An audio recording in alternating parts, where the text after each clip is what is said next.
In today's video, I'm going to teach you how to add products to your e-commerce site in Webflow. First, open your site in Webflow so you can access the project where you want to add your products.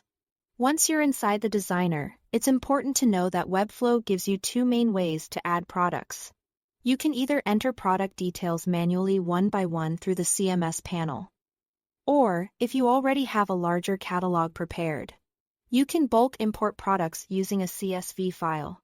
In this walkthrough, we're focusing on the manual method so you can see exactly where each product detail goes.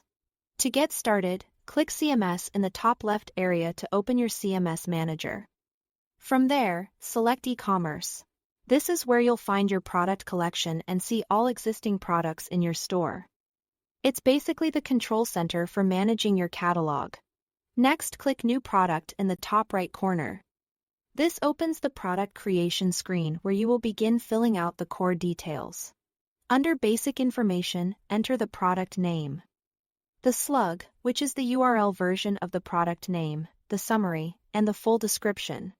The summary is usually a short preview, while the description is where you can give customers more detail about features, materials, or benefits.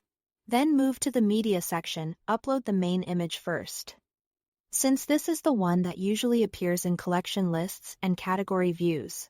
After that, add any secondary images you want to include. These extra images help build out your product page carousel and give shoppers a better view of the item from different angles. Under Billing, add the price and the Compare It price. The Compare It price is useful if you want to show a discount or sale by displaying the original price next to the current one. In the Identifiers section, add a unique SKU. This helps with inventory tracking and keeps your products organized, especially as your store grows. You will also want to enter the physical product measurements and weight, so shipping rates can be calculated correctly.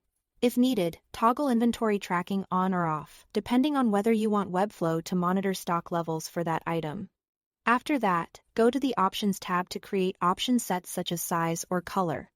This is where you add variations that customers can choose from before purchasing. Once everything is filled in, click Create in the top right corner. Then choose whether you want to save the product as a draft or publish it immediately to make it live on your site. That's all to it. Thanks for watching.